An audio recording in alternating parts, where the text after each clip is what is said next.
A violent wake-up call on the city's west side. One man is in the hospital after a flurry of gunshots this morning. We have the details just ahead. Plus, from vaccines to notebooks and pencils, is your child ready to go back to school? Coming up, we have tips on how to save money while setting up your student up for success.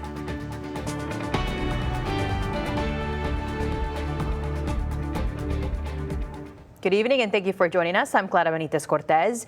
We begin tonight with an update on the teen girl accused of having a baby in a Kingsville Walmart, then leaving it in a restroom trash can. Her father, identified as Jerry Lee Martinez from Mathis, appeared in front of a judge this morning for a bond hearing on charges for abandoning a child, tampering with physical evidence, and tampering with a witness. The Claiborne County judge set a bond of $300,000 and will put GPS monitoring on Martinez.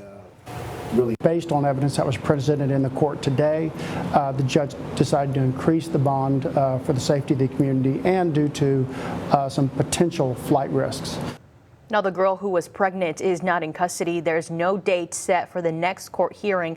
We'll continue to update you as this story develops. And if you want to see the full hearing with Jerry Lee Martinez, visit our website, christv.com. It's also on our YouTube page at Chris6 News. A 20-year-old man is recovering in a local hospital after he was shot several times early this morning. Around 4:30 this morning, police were called to the Lulac Village Place apartments on Horn Road for a shooting. They found the victim at the scene with non-life-threatening injuries. Police say the shooting happened during an argument between the victim and another man. The suspect has not been found. He faces a charge of aggravated assault with a deadly weapon. A new death toll has been confirmed in the tragic Central Texas floods, which started less than 2 weeks ago. Officials have now confirmed 134 people dead since July 4th. 107 of those are from Kirk County. It's prompted a special session of Texas legislatures starting this upcoming Monday. They'll discuss issues like emergency warning systems and raising relief funds, among other issues. And while Central Texas tries to find the money to rebuild, the Federal Emergency Management Agency, also known as FEMA, is being sued by 20 states for shutting down a program that helps during disasters like floods. The lawsuit contends that FEMA unlawfully eliminated its multi-billion-dollar grant program, Building Resilient Infrastructure and Communities, or BRIC. According to the state's complaint, the impact of the shutdown has been, quote, devastating, and communities in every state have been benefited from federal disaster mitigation grants. Texas is not one of the 20 states involved in the lawsuit, but could benefit from programs like BRIC. And the shutdown comes in a year that has set the most record for most flash flood nationwide. Now, as July 14th, more than 3,000 flash flood warnings have been issued this year by the National Weather Service. That's the highest number since 1986, which is when those warnings started being tallied. Officials at the NWS also say flash flood emergencies, which are considered life-threatening, are noticeably higher this year compared to 2024. And severe weather has taken a toll on the state, but our battle here at home has been ongoing with the drought. Meteorologist Stephanie Laubert joins us now with more on these conditions and a drought monitor update. Yes. It's Thursday. Today is the day. And, you know, we've been talking about rain in the northern part of our watershed. That is great news for us. But we are going to be looking at improvements here as we go into next week's drought monitor. And you know what? Right now we're showing you last week's. There already is an improvement to celebrate. Notice here, as of July 10th, there were dark colors right in our watershed. That's the worst drought in all of Texas happening in our watershed. Look what happens when we advance this to this week. Coming in with the latest update here, July 17th. Look at how much of that red has been removed from the map. Of course, we don't want at the expense of flooding for our neighbors up there and troubles. We are seeing some improvement, though, in our watershed. There is that silver lining we can take from that. Now, another question. Will that flooding then come down the Nueces River watershed? I'm not very confident that we'll see big changes in that because we still have all of this dry soil to contend with. But I'll explain more as to what we can expect over the next 7 days coming up.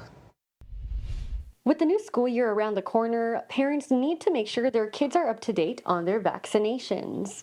I'm Michaela Chavez, your Sunrise Neighborhood News reporter in the Bay Area. I spoke with a local pediatrician on the importance of getting your kids up to date before the school year begins.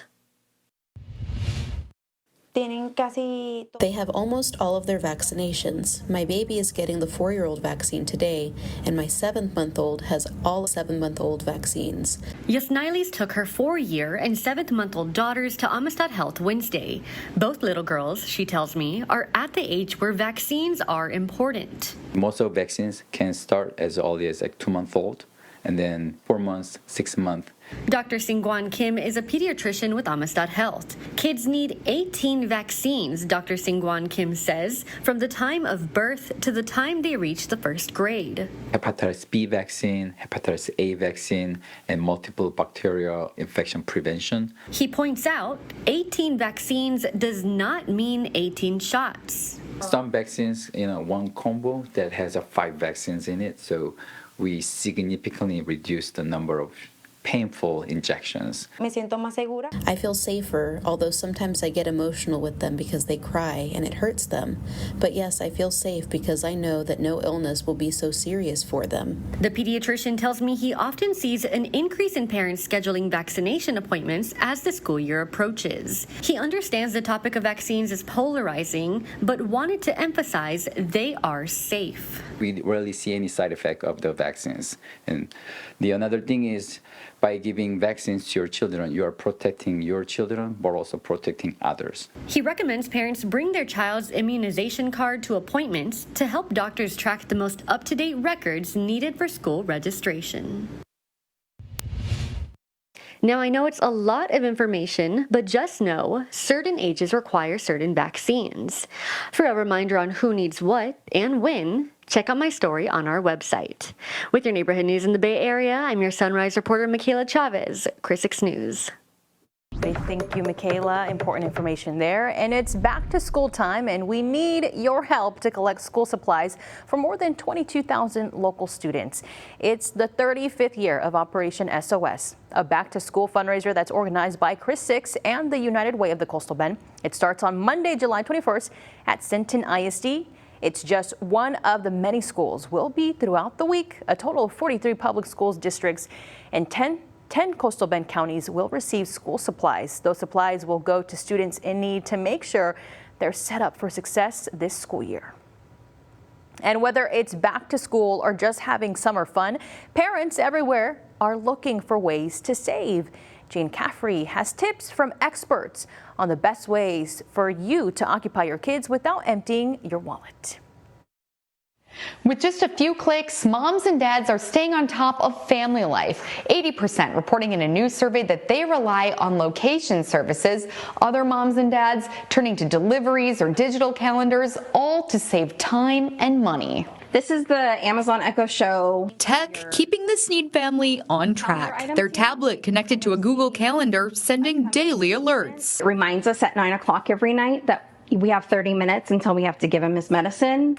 Even helping Adrian and his mom make it to a pottery class. It was very good. I loved it. Giving them the gift of time. And when it comes to saving money, it just told me that my last delivery is here. Kimberly Sneed turns to Walmart Plus. It definitely has helped us save. The $98 annual membership waives grocery delivery fees, and Sneed says shopping on the app helps her compare prices and resist impulse buys. If I'm going to the grocery store, I always end up spending way more than I want to. So it kind of helps us in terms of planning out meals. All the cute little stuff. Walmart says the app isn't just for busy parents of teens, but new moms and dads too. If you run out of diapers or diaper cream or the baby gets sick and you just really don't want to go, you can use our express delivery and have some of these items to the door within 30 minutes. Parents can get organized with the new registry for newborns. You can actually subscribe to automatically, let's say, get baby wipes, the diapers, and the formula every Thursday to your home. Complete with check checklists of the things babies will need. I love the idea of knowing that I could just, at a click of a button, have everything delivered. Savings expert Trey Bodge says memberships at major retailers can cut costs. Think about ways that you can get some things delivered so you don't have to bring the kids in the car and run all over the place. And apps can uncover affordable family fun. There's a Facebook listserv that's just there with all the activities coming up this weekend. I think that's a great way to see what's coming up, see what might be fun for your family. Nextdoor now has a new neighborhood faves feature to find things like local hikes. And Good Housekeeping Institute just named the top apps for babies and toddlers, like Baby Sparks for playtime activities and Blueberry Pediatrics for 24/7 doctor access. It's really helpful For parents on the apps. Probably done it about 2 years, and how much time I've saved over those 2 years. Time saved means getting what they want most this summer, a break. For Scripps News Group, I'm Jane Caffrey.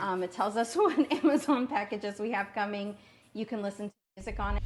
Kaya Vance is making history in Corpus Christi as the city's first Black and youngest Poet Laureate. I'm Alexis Scott, telling you how he's using the power of poetry to build community. You're watching Chris 6, part of the Scripps News Group. A young man's voice is shaping the future of Corpus Christi's art scene, and he's doing it with just a pen, some prose, and a purpose. I'm Alexis Scott, your Bay Area neighborhood news reporter, introducing you to the city's Poet Laureate, who's using his platform to uplift voices across the Coastal Bend. Chess game played by myself, so why can't I lose? Old foe, those are old women, man, you know the game. Black mold growing in my throat, needs some Novocaine. At just 24 years old, Kaya Vance is making history as Corpus Christi's youngest and first Black Poet Laureate, a title that comes with significance and a responsibility to be a voice for the voiceless. For Kaya, poetry didn't start on a stage. It started inside the classroom with one teacher who saw his potential. The teacher told me that I had talent, and so, that was the first time that I realized I might have like a future with poetry. I started with rapping, and from rapping I realized that they're one and the same. That moment of discovery ignited a passion that has grown with time. Kaya's turning what was once a dream into a lifelong mission of using poetry and his love for music as a tool to connect and empower communities. Poet Laureate can be considered an academic idea, and we can do poems all day and workshops, and that's very helpful, and we will do that. If you combine communities such as the poetry community, the live performance community, hopefully within a year or two when all that happens, we'll have like a thriving community like Austin or like Houston. But Kaya's work goes far beyond words on a page. As co-founder of the organization Word of Mouth, he and other artists host open mic nights and live performances as a way to provide space for expression and creativity. And when it comes to his own artistic approach, Kaya says inspiration can't be forced. It kind of writes itself. So when it comes to poetry specifically, I don't even write poetry unless I feel the need to, I don't force it at all. And when the words do come, Kaya says it's never just about him. It's about creating a platform where every voice can be heard and bringing people together. I want to invite as many artists and as many musicians, comedians, poets, whatever it is, whatever talent you may have to, just connect with other people. So I see such big goals for myself and such big goals for the community and my friends that this is just merely a footnote in the story of Kaya Vance. Kaya's next chapter as Poet Laureate is just getting started, and he's inviting the public to be a part of the journey. He'll premiere a new installment of his work on Thursday at the Art Museum, and we'll have details on ChrisTV.com. In the Bay Area, I'm your neighborhood news reporter, Alexis Scott, Chris 6 News. All right, Alexis, thank you so much. Now let's swing things over to Stephanie Laubert with a look at your traffic reports. Dev, how's it looking out there? It's not too bad. Got the view from our camera looking along SPID. Yeah, pretty typical. It's busy out there. We've got some haze in the sky, but that's the last of the Saharan dust that'll be on its way out this evening. So aside from that, we're just looking at the usual stop and go. I will say it is looking a bit busier where we have the Crosstown and SPID meeting and downtown, a little more activity there. The usual as folks try to figure out how to get onto the Harbor Bridge or where they may need to go as you come down 37. But I think this interchange at Crosstown and SPID is just a little bit slower than usual. That tends to clear up as you pass Weber. And if you're taking Staples between SPID and Saratoga, that is busy as usual, but it doesn't get too bad until you get to that section. As you head out, make sure you stay safe and you drive safe. That's a look at your traffic report. Your forecast is next.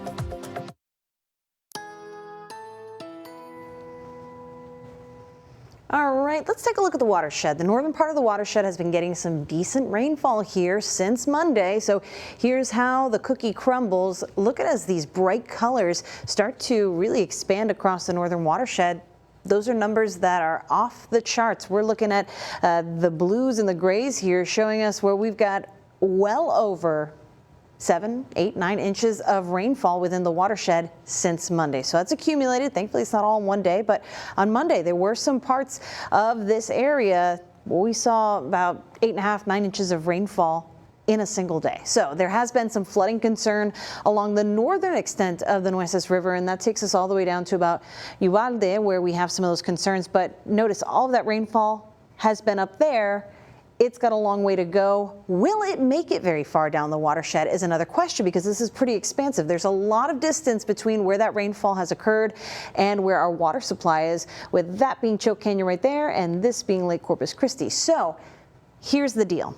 There's a lot of drought in that part of the watershed. Looking back at what we've seen, there has been less red on today's update of the drought monitor, but there still is a good deal of red and maroon color showing the worst drought, really, in comparison to the rest of the state in our northern watershed, precisely where those rains have fallen. So this only accounts the rainfall for the first part of the week. Next Thursday's update will likely take more of that red off of the map, and then we will start to see some of those very, very heavy rainfall, or any rainfall we get off of that, really coming down the watershed further. But those dry soils are just going to suck it up. And then we also need enough of the intensity to have the rainfall into those bits of tributaries that go into the watershed. So hydrology is a very complicated process. All that to say, don't expect huge improvements at where we need it. Choke Canyon, Lake Corpus Christi, even Lake Texana saw some decreases in the water that is in capacity over the past month. We'll get to that in a bit, but temperatures are feeling hot outside. The heat made worse by the humidity that we're seeing outdoors, and if nothing else, at least we got a breeze anywhere from 15 to 20 miles per hour across most neighborhoods, making it feel a bit more refreshing. But we take a closer look with the Chris 6 Neighborhood Weather Network. And this is where we look at your Tempest weather stations and share your data with us. 92 for our Kingsville neighborhoods, 90 off East County Road 2120 being the cooler spot. And as we take things on further to the south side, we have a little bit of a variation here, but we'll chalk it up to about 90 degrees across our south side neighborhood reporting stations. Factor in the humidity though, and it's feeling very hot. The numbers in yellow, we have a lot of triple digits on the map here. So as our actual air temperatures go up over the next couple of days, humidity is going to make that feel even tougher. Please make sure you're staying hydrated. Humidity always rebounds at night. We tend to see that unless there's a cold front or something of the sort to change up the pattern. So as we head into the early morning hours, thank goodness our evening temperature tonight is going to bottom out in those middle 70s once again. So we'll feel a little better, but that dry air that Saharan dust brought us, that's starting to move away. So as we head into the weekend, be prepared for some very, very hot weather. You're watching Chris 6, part of the Scripps News Group. And Physicians Premier on Saratoga is expanding, but before they build, they need to tear down some walls. Work began on a new addition this morning to the Southside location. The expansion will add about 2,000 square feet to Physicians Premier office. They currently have 7 beds, and once the construction is finished, it will add 3 more spaces for patients. Will help us as far as our care, medical care to the community, and in particular it adds rooms for us to do house patients for longer periods, 23-hour observations. Kenyon says he expects the project to be finished in the next month. And if you're getting ready for the weekend or just enjoying the day, it's beautiful weather for it. Stay with us. We've got a look at your 7-day forecast when we come back. And welcome back. They're fascinating, they're dangerous, and next week is all about them. That's right, we're talking about sharks. Shark Week, which begins on Sunday, the Discovery Channel's every popular Shark Week programming runs July 20th and lasts until the 27th. And the string of shows gets a lot of attention, and it's in its 37th year. Shark Week lured more than 25 million viewers last year. Wow. The Texas State Aquarium is also commemorating the event with a presentation by Dr. Kesley Banks. Next Friday, Dr. Banks works at the Heart Research Institute at TAM-UCC and will talk about the movie Jaws, what it gets right and wrong about sharks. That's next Friday, July 25th from 11:30 to 1 in the afternoon. Yeah, a lot of times, folks, the misconception, sharks are very curious creatures, and so I think that's going to disprove a lot of the things we have seen in movies like Jaws, but hey, still classic, right? Hey, for tonight, we're going to feel pretty good out there. Maybe a movie in the park. If we had that going on right now, it'd be a perfect night, right? 75 degrees as we start things out tomorrow morning. Partly cloudy conditions, and enjoy it because once the afternoon comes, we are off to the races with those afternoon high temperatures. Already stay hydrated out there. We will see you here tonight at 6 and 10. Have a good one.